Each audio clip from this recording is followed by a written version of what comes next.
They said caregiving isn't a real job. Then the contract was read. I want to start with that sentence because for 6 years, I woke up before dawn nearly every single day to manage medications, coordinate doctor's appointments, and sit through long, difficult nights beside a woman who raised me, while two of my siblings built their own lives at a comfortable distance, occasionally dropping by to remind me, gently or not so gently, that what I was doing wasn't really work, not the kind that counted toward anything. Not the kind that deserved acknowledgement beyond the vague, unspoken assumption that I was simply doing what any decent daughter would do. Hello and welcome. This is a quiet place for stories about labor that goes unseen, love that gets mistaken for obligation, and the specific, undeniable moment when the truth of what someone actually gave finally becomes impossible to dismiss. If any part of what I'm about to describe feels familiar to you, I hope you'll stay until the end. My name is Megan. I am 39 years old, and I spent 6 years as the primary caregiver for my mother, Eleanor. After a stroke left her partially paralyzed and unable to manage most of her daily life independently. I want to tell you what that actually looked like, and I want to tell you what happened after she passed, because I think, if you've ever poured years of your life into caring for someone, while the people around you quietly decided that care didn't count as anything meaningful, you already understand exactly the kind of exhaustion I'm describing. I want to give you some background first, because I think the shape of my family only makes sense once you understand the specific roles each of us settled into over the years. I am the middle child of 3. My older brother Brian is 4 years older than me, and my younger sister Jessica is 3 years younger. Growing up, our household operated the way I think a lot of households do, without anyone consciously deciding it. Certain roles simply calcified over time based on who happened to be available, who happened to be closest, who happened to have the temperament that made a particular kind of responsibility feel natural rather than burdensome. I trained as a registered nurse in my mid-20s, working for nearly a decade in a busy hospital's medical unit before my mother's stroke changed the entire trajectory of my professional and personal life. Brian became a regional sales manager for a manufacturing company, a career that took him eventually nearly 3 hours away from where we grew up. Jessica pursued a career in marketing, settling about 90 minutes away, close enough for regular visits but far enough to maintain what I think she genuinely believed was a reasonable, appropriate distance from the day-to-day realities of our aging parents' lives. I remember, growing up, a specific pattern that I think, looking back now, quietly foreshadowed exactly how our family would eventually divide caregiving responsibilities decades later. I was always the child who noticed when our mother seemed tired, who offered to help with dishes without being asked, who sat with her during the long recovery after her hip surgery when I was only 16, bringing her tea and adjusting her pillows with an instinctive attentiveness that even then felt less like a chore and more like simply who I was. Brian and Jessica loved our mother genuinely, in their own ways, but their attention tended toward the more visible, celebratory gestures, remembering birthdays with enthusiasm, showing up energetically for holidays, while the quieter, unglamorous work of noticing and responding to ordinary daily needs somehow, without anyone deciding it consciously, became something I simply did. Our father died 9 years ago, a heart attack that took him quickly, without much warning, leaving my mother, then 68, suddenly navigating widowhood after 44 years of marriage. She managed reasonably well during those first 3 years alone, living independently in the same house we'd grown up in, maintaining her own garden, driving herself to her own appointments, the kind of resilient, capable independence that made all 3 of her children genuinely believe, I think, that we had considerably more time before any of us would need to seriously reconsider her care arrangements. I remember visiting her often during those 3 years, more frequently than either Brian or Jessica, though I didn't think much of the imbalance at the time, simply enjoying the easy, comfortable rhythm of stopping by after my hospital shifts, helping her weed the garden on weekends, the kind of ordinary, undemanding closeness that felt, in retrospect, like the last genuinely uncomplicated years our relationship would have before everything changed. The stroke happened 6 years ago. On an ordinary Tuesday afternoon, my mother found by a neighbor lying on her kitchen floor after failing to answer several phone calls throughout the day. I remember the specific phone call from that neighbor. The particular cold shock of hearing that my mother had been taken to the hospital. The frantic 90-minute drive I made from my own apartment, arriving to find her stabilized but profoundly changed. The left side of her body no longer responding the way it always had. Her speech slurred in a way that made ordinary conversation exhausting for her in the weeks that followed. I remember standing in the doorway of her hospital room for a long moment before I could make myself walk in, watching her small, still form in that bed, tubes and monitors surrounding her in ways that felt jarringly wrong against my memory of her tending her garden just days earlier, vigorous and entirely capable. My professional nursing training kicked in almost immediately, some part of my brain automatically reading her vital signs on the monitor, assessing her breathing pattern, even as the rest of me struggled to process that this was my own mother lying in that bed, not simply another patient I'd learned to care for with professional distance. I want to walk you through those first several months after the stroke, because I think understanding exactly how the caregiving responsibilities settled onto me specifically, rather than being shared more evenly among the three of us, matters enormously for everything that eventually happened. In the immediate aftermath, all three of us gathered at the hospital. All three of us expressed the same shock, the same grief, the same determination to make sure our mother received whatever care she needed going forward. I remember a family meeting held in the hospital's small family consultation room while my mother was still in the initial recovery unit, where the three of us discussed, in general terms, what her ongoing care might look like. Brian, given his distance and demanding sales territory, suggested that a professional home health aide might be the most practical solution, an arrangement he offered to help fund financially given his higher income. Jessica, similarly distant, agreed this seemed sensible, offering to help coordinate logistics remotely and to visit as often as her schedule allowed.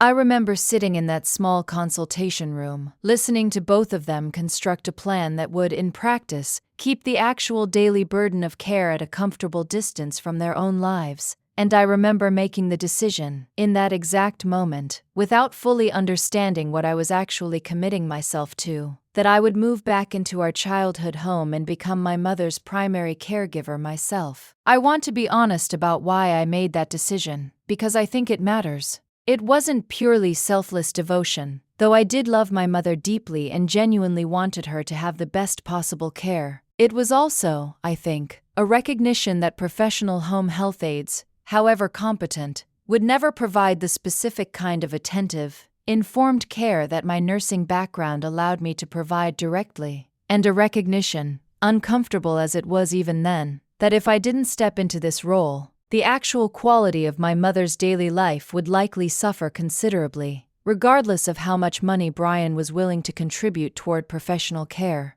I gave notice at my hospital position within 2 weeks, moved back into my childhood bedroom, now converted into something closer to a small apartment within my mother's house, and began what would become 6 years of daily hands-on caregiving that neither Brian nor Jessica ever fully understood the actual scope of, despite both of them, I think, genuinely believing they understood it reasonably well from their respective distances. I want to describe as specifically as I can what those 6 years actually involved, because I think the gap between what caregiving looks like from the outside and what it actually requires day to day is precisely the gap that eventually caused so much conflict within my family. My mornings began, most days around 5:30, checking my mother's medication schedule, a complicated rotation of blood pressure medication, blood thinners, and anti-seizure medication that required precise timing and careful monitoring for interactions and side effects. I managed her physical therapy exercises daily, working with her slowly, patiently, through the same repetitive movements her outpatient therapist had prescribed, movements that made painfully slow, incremental progress over months, rather than the faster recovery we'd all initially hoped for. I coordinated and attended nearly every one of her medical appointments, dozens of specialists over those 6 years, neurologists, cardiologists, physical therapists, each requiring careful preparation, detailed notes, and follow-up coordination that I managed almost entirely alone. I remember the specific choreography those mornings eventually required, a routine so ingrained by the 3rd year that I could move through it almost without conscious thought, checking her blood pressure before helping her transfer from bed to wheelchair, a maneuver that required careful attention to her weakened left side, preparing her medications in the small pill organizer I refilled every Sunday evening, cross-referencing each dose against the detailed chart I kept taped inside the kitchen cabinet. There were mornings when her pain was severe enough that the entire routine took nearly 2 hours before either of us had eaten breakfast, and mornings when her spirits were low enough that the physical care felt almost secondary to simply sitting with her, holding her hand, letting her cry without trying to rush her toward feeling better before she was ready. There were nights, particularly during the first 2 years, when my mother's sleep was disrupted by pain or confusion related to her medication. Nights I spent sitting beside her bed until 3 or 4 in the morning, monitoring her breathing, adjusting her position to prevent the kind of pressure sores that can develop quickly in patients with limited mobility, managing the specific, exhausting vigilance that comes with caring for someone whose body can no longer fully care for itself. I want to tell you about the emotional dimension of this work too, because I think it's often the part outside observers understand least. My mother, in the years following her stroke, struggled profoundly with depression, understandably grieving the loss of her independence, her mobility, the specific dignity of a life she'd built and maintained entirely on her own terms for decades. I spent countless hours simply sitting with her through that grief, listening to her cry, some days, about no longer being able to tend her own garden, helping her slowly rebuild a sense of purpose and identity within the considerably narrower confines her body now allowed. I remember one particular afternoon, perhaps 8 months after the stroke, when I found her sitting at the window overlooking her once beloved garden, now overgrown and neglected because neither of us had the time or physical capacity to maintain it the way she once had, tears silently running down her face.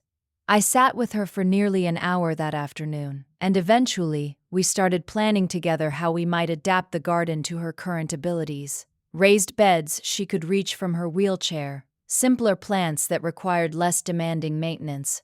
That garden project, small as it might sound, became one of the genuine bright spots of those difficult years, evidence that even significant loss could sometimes be met with creative adaptation rather than simple grief alone, though building that adaptation required exactly the kind of patient, sustained attention that only comes from being genuinely present, day after day, in ways neither of my siblings ever had the opportunity to be. Brian visited perhaps once every 6 to 8 weeks, staying typically for a single weekend, bringing groceries or occasionally helping with yard work during those visits. Genuinely well-intentioned but fundamentally disconnected from the daily texture of what our mother's care actually required. Jessica visited slightly more often, roughly monthly, usually for a single afternoon, bringing our mother small gifts, sitting with her for an hour or 2 of pleasant conversation before returning to her own life, 90 minutes away. I remember those visits with a specific, complicated mixture of gratitude and exhaustion, genuinely glad my mother had the chance to see her other children, to laugh with them, to enjoy the lighter, less burdened version of family connection their brief visits allowed, while simultaneously managing, quietly, behind the scenes, all the actual logistics that made those pleasant visits possible in the first place, ensuring her medications were timed correctly around the visit, that her comfort level and energy were carefully monitored so the visit didn't leave her too exhausted for days afterward, that whatever household task needed doing that particular weekend still somehow got done alongside hosting. I want to be careful here, because I don't want to paint my siblings as villains in this story. I don't believe either of them was intentionally cruel or dismissive in those early years. I think, genuinely, that neither of them fully understood, from their respective distances, the actual scope of what daily caregiving required. And I think, Without either of them consciously deciding it, they gradually settled into an assumption that because I had chosen this role, because I seemed to be managing it competently, it must not actually be as difficult or as costly to my own life as it genuinely was. The comments began, subtly at first. Around the second year, Brian, during one visit, made an offhand remark about how nice it must be to have such flexible days, working from home in whatever sense he imagined caregiving constituted work at all. I remember laughing it off at the time, too exhausted most days to summon the energy for the longer explanation his comment would have required to properly address. Jessica's comments were subtler, but in some ways more persistently corrosive. She would ask, during her monthly visits, whether I'd found any interesting freelance nursing work to keep myself professionally engaged, a question that always carried an implicit assumption that caregiving itself somehow didn't count as genuine professional engagement, that I was in some sense on an extended pause from my real career rather than actively practicing an intensely demanding form of nursing every single day. By the fourth year, these comments had calcified into something closer to a settled family narrative, rarely stated with outright cruelty, but persistent enough that I began to internalize it myself, some days, wondering whether I was, in fact, simply avoiding the harder work of rebuilding my own independent career, hiding behind caregiving as a comfortable excuse rather than genuinely sacrificing something significant on my mother's behalf. I remember during one particularly difficult stretch in the third year, actually researching part-time freelance nursing positions late one night, some quiet internalized voice telling me that Jessica's question had a point, that I should be doing more to maintain my professional relevance, even while caregiving consumed nearly every waking hour. I closed that browser tab within 20 minutes, exhausted by the sheer impossibility of adding anything else to days that already began before dawn and often extended well past midnight.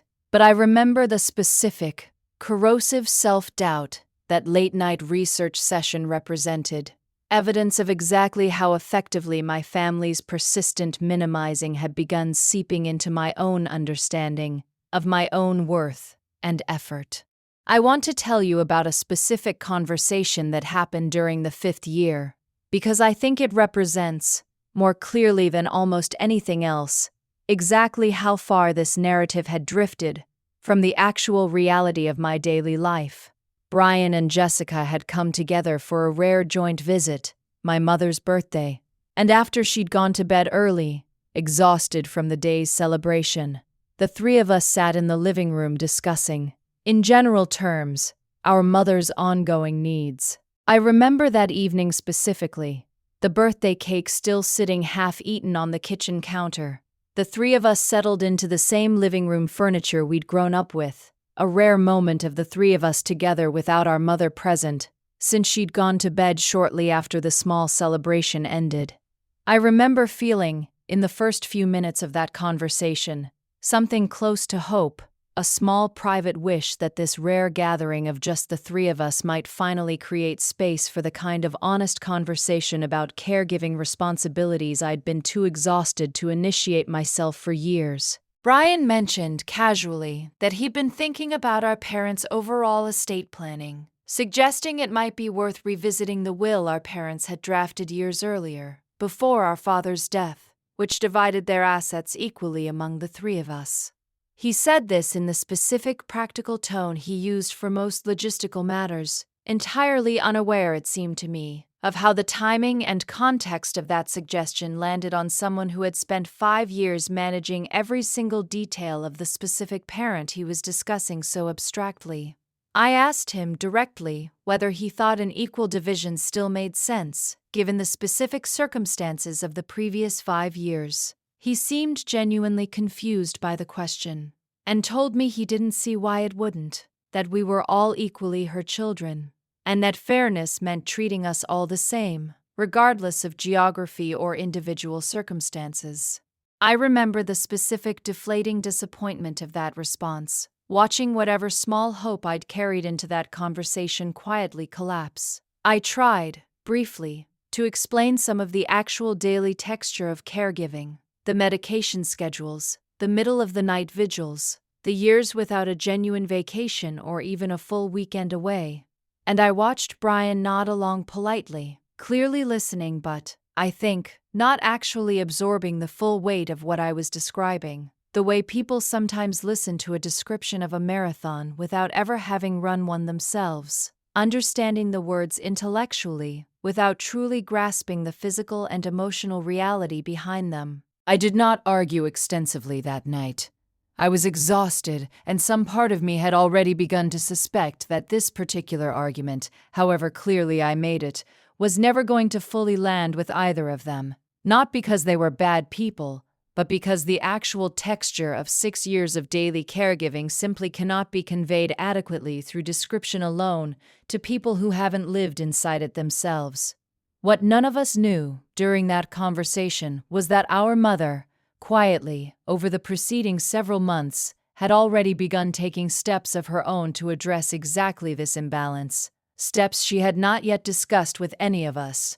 I want to tell you about how I eventually learned about these steps, because the discovery came only after her death, during a period when I was still processing profound grief, alongside the sudden, disorienting shift of no longer having a daily caregiving routine that had structured nearly every hour of my life for 6 years. My mother passed away 18 months ago, a second stroke that took her relatively quickly, within about 4 days of hospitalization, giving us, at least, the mercy of time to say what needed to be said, unlike the sudden shock of my father's death years earlier. I sat with her through those final 4 days almost continuously, the same vigilant, attentive presence I'd maintained for 6 years, and I remember, during one of her brief periods of lucidity on the second day, her squeezing my hand and saying, quietly, "I've made sure you'll be all right, Megan. I want you to know that before anything else happens." I didn't fully understand, in that moment, exactly what she meant by those words. I understood, within a few weeks of her passing, entirely. I remember those final 4 days with a strange dual clarity. The exhausted, mechanical competence of a nurse managing another patient's final hours alongside the raw, overwhelming grief of a daughter losing her mother. The two experiences layered on top of each other in a way I'd grown almost accustomed to over 6 years, but that felt, during those final days, more acute and more exhausting than ever before. Brian and Jessica both arrived within the first day, and for those final hours, whatever accumulated tension existed between the three of us softened, briefly, into a shared, uncomplicated grief. The same way it always seemed to during moments of genuine crisis, only to gradually resurface once the immediate emergency passed. The funeral took place at the small church our family had attended for decades, and afterward, the three of us, along with our mother's longtime friend and neighbor who had discovered her stroke 6 years earlier, gathered at an attorney's office to discuss the will and her overall estate. I want to tell you about that meeting carefully, because it represents, I think, the actual turning point of this entire story. I remember walking into Mr. Sorensen's office that afternoon, still numb with grief, expecting little more than the straightforward procedural reading of a will I assumed had remained essentially unchanged since our father's death 9 years earlier. I remember the specific, understated ordinariness of that office, filing cabinets and law degrees on the wall. Nothing about the setting suggesting the significance of what was about to unfold within it. The attorney, a careful, precise man named Mr. Sorensen who had handled my parents' estate planning for over a decade, began by explaining that our mother had, in fact, updated her estate plan significantly during the final year of her life, working with him directly, in meetings neither Brian, Jessica, nor I had known were taking place. He explained that our mother had executed what is legally known as a personal care agreement, a formal, notarized contract between herself and me, retroactively compensating me for the caregiving services I had provided over the preceding 6 years, based on documented hours and prevailing regional rates for professional in-home nursing care. He explained that this agreement, combined with a correspondingly adjusted will, allocated a significantly larger portion of her overall estate to me specifically, reflecting both this formal compensation for years of unpaid professional-level care and her explicit wish, stated directly in the will's language, to ensure I was not financially disadvantaged by the 6 years I had dedicated to her care, rather than to building my own independent career and retirement savings. Mr. Sorensen read directly from a portion of the will's language at this point, my mother's own words, dictated carefully during their final meeting together, stating that she had watched over 6 years as I set aside my own career advancement, my own retirement contributions, and countless personal opportunities in order to ensure she received the specific quality of care she believed, without any doubt, had meaningfully extended and improved her final years of life. She wrote that she understood this decision might create difficult feelings among her children, but that she trusted all 3 of us, eventually, to recognize it as a matter of documented fairness rather than favoritism, a distinction she was careful to have Mr. Sorensen explain clearly and repeatedly throughout the reading. I want to describe Brian and Jessica's reactions carefully because I think they matter for understanding the full shape of what happened next. Brian's face, as Mr. Sorensen explained the details, shifted slowly from confusion to something closer to genuine alarm. He asked, his voice tight, exactly how significant this reallocation actually was in practical terms. Mr. Sorensen explained calmly that based on 6 years of documented full-time caregiving, calculated at the regional prevailing rate for comparable professional home health services, roughly $52 per hour for skilled nursing level care, applied across the actual hours our mother's medical and personal records indicated I had provided, the retroactive compensation alone totaled just over $650,000, an amount that, combined with the adjusted will provisions, meant I would receive approximately 70% of our mother's overall estate, with the remaining 30% divided between Brian and Jessica. I remember Mr. Sorensen pausing, deliberately, after stating that figure, allowing the room a moment to absorb it, before continuing.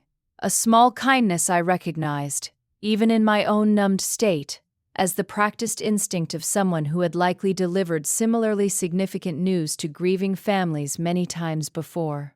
I watched Jessica's hand move instinctively to cover her mouth, watched Brian's jaw tighten in the specific way it always had since childhood whenever he was working hard to control a stronger emotional reaction than he wanted to display in front of others. The room went very quiet after Mr. Sorensen finished explaining these figures. I want to be honest with you that I was as genuinely surprised as my siblings were, sitting in that office, understanding for the first time the specific, deliberate way my mother had quietly worked to ensure her actual wishes, and her genuine understanding of what my caregiving had actually cost me, would be legally protected, regardless of whatever family conflict might eventually arise around it. Jessica spoke first, her voice carrying a mixture of hurt and disbelief.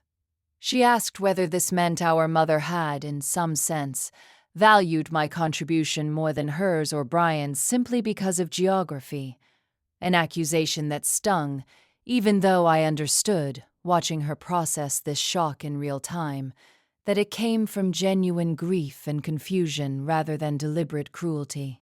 Mr. Sorensen, to his credit, addressed this concern directly and carefully.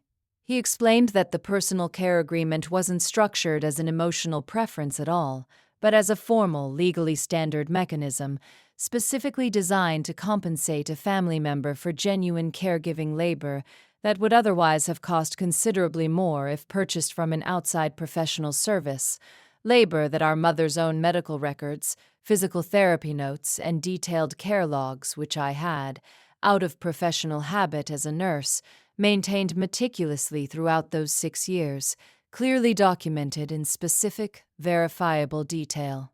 I want to tell you about those care logs because they mattered enormously to how this entire situation eventually resolved without descending into a prolonged, bitter legal dispute. Throughout those 6 years, out of the same careful professional habit that had defined my entire nursing career, I had kept detailed daily records of my mother's medications, her physical therapy progress, her medical appointments, and the specific hours I spent providing hands-on care each day. I had never kept these records with any anticipation that they would eventually become legally significant. I kept them simply because careful documentation had always been central to how I approached patient care professionally, a habit so deeply ingrained that I applied it instinctively to my own mother's care without ever consciously deciding to build what would eventually become undeniable legal evidence. I remember the specific notebooks themselves, 6 of them eventually, one for each year, filled with my own handwriting. Medication times, blood pressure readings, notes about her mood and pain levels. Small observations that meant nothing dramatic in any single entry, but that, taken together across 6 years, created an unmistakably thorough record of exactly what daily care for a stroke patient with her specific complex needs actually required. I had stored them, without much thought, in a filing cabinet in what had once been my childhood bedroom, never imagining, as I filled each new notebook, that I was simultaneously building the foundation of a legal document my mother would eventually use to ensure her true wishes survived any family conflict that might arise after her death. Mr. Sorensen explained that our mother, during their private meetings over the preceding year, had specifically requested access to these logs, understanding, with the same careful, deliberate clarity she'd apparently applied to most major decisions throughout her life, that any adjustment to the family's estate plan would need to be grounded in specific, verifiable documentation rather than simple parental preference, precisely to withstand exactly the kind of challenge Brian and Jessica might understandably raise. I did not gloat during that meeting, and I want to be honest that there was no satisfaction in watching my siblings process this shock, only a complicated mixture of vindication and grief, understanding that my mother had seen, clearly and specifically, exactly what 6 years of my life had actually cost me, in ways I had rarely allowed myself to fully articulate, even to myself. Brian, after several minutes of silence, asked Mr. Sorensen directly whether this reallocation could be legally challenged. Mr. Sorensen explained, carefully, that while any estate plan can technically be challenged in court, this particular arrangement had been specifically structured to withstand exactly that kind of challenge, built on documented hours, prevailing market rates for comparable professional care, and a formal, notarized agreement executed while our mother was of clear, verified sound mind, with an independent physician's assessment specifically included in the file to preempt any argument regarding her mental capacity at the time of signing. I want to tell you about the weeks that followed that meeting, because I think they matter for understanding how this story eventually resolved, imperfectly but genuinely, rather than escalating into the kind of prolonged legal battle that tears families apart entirely. Brian did not speak to me for nearly 6 weeks after that meeting, communicating only through brief, formal emails related to logistics around closing out our mother's estate. I understood his silence, even as it hurt, recognizing that he was working through a genuine, significant shock to his understanding of both our mother's final wishes and, I think, his own assumptions about how fairly he'd actually approached the previous 6 years. I remember that 6-week silence with a particular kind of ache, understanding, even as I recognized his need for space to process everything, that it represented yet another instance of the actual weight of the situation landing on me, to simply endure and wait out, rather than being shared or worked through collaboratively between siblings.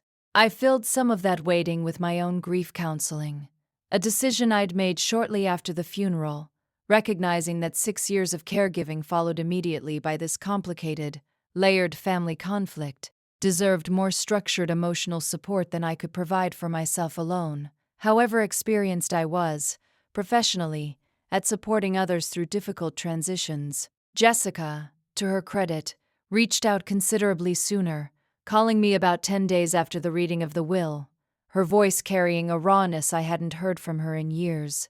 She told me she'd spent those 10 days going back through her own memory of the preceding 6 years, specifically trying to recall actual instances of offering to take over caregiving responsibilities, for even a single week, to give me a genuine break.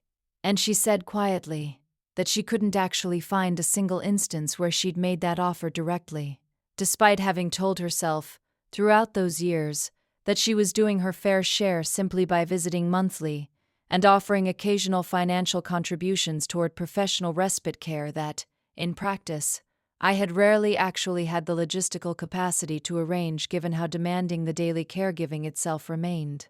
I appreciated that honesty considerably more than I expected to, understanding that it represented a genuine, difficult reckoning rather than a simple, easy apology offered to smooth over an uncomfortable situation.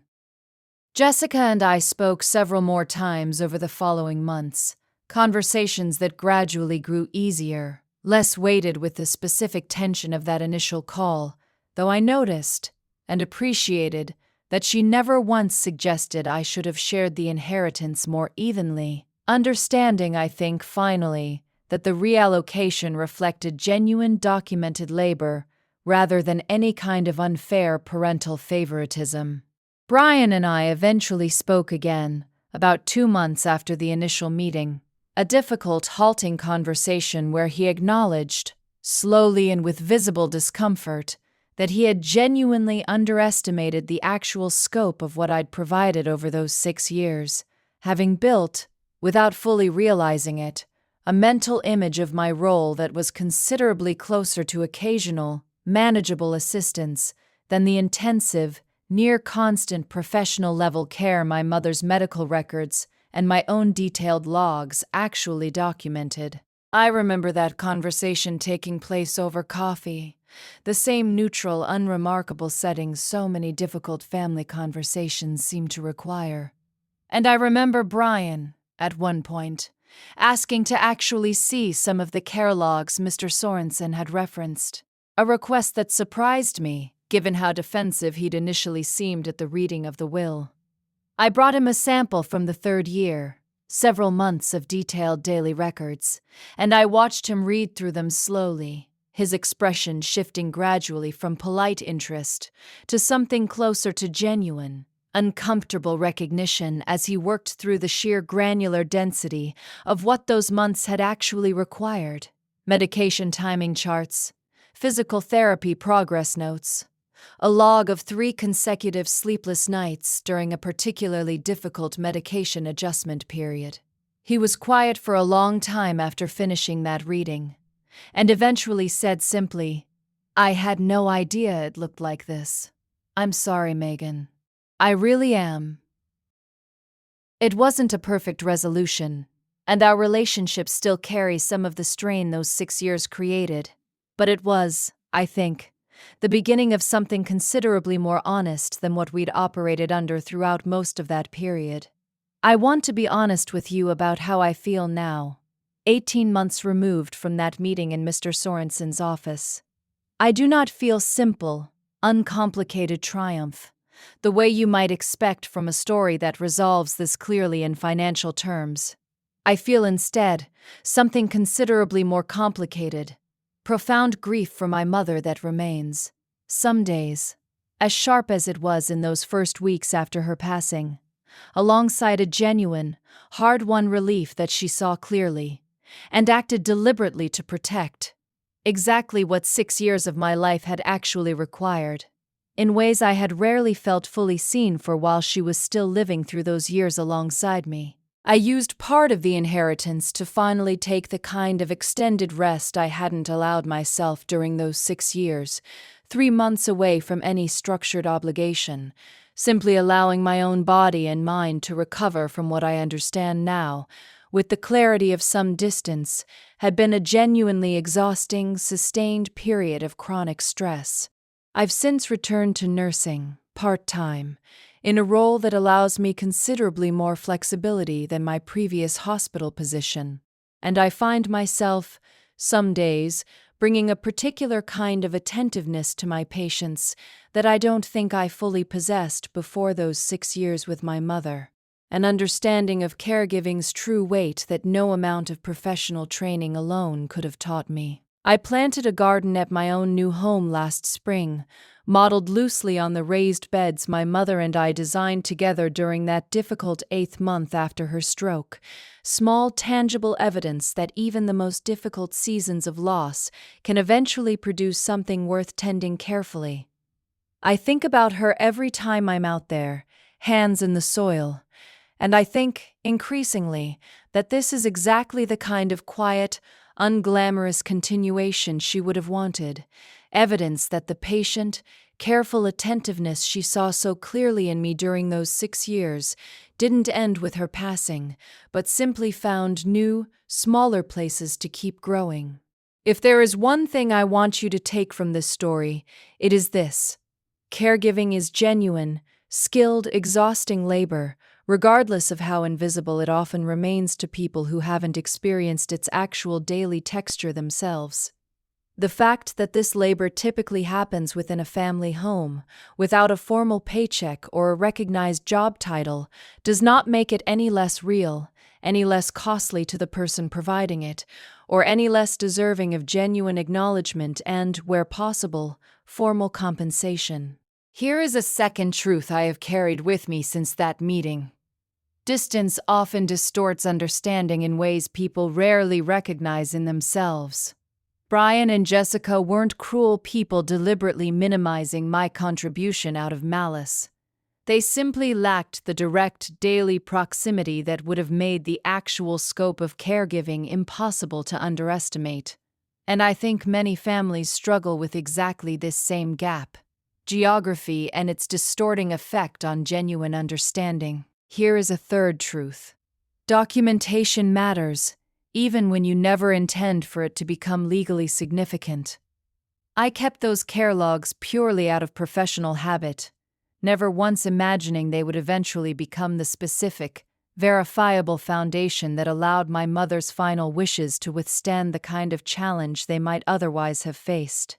I think there's a broader lesson here, about the quiet value of careful record-keeping, even in the most intimate, unofficial forms of labor we provide for the people we love.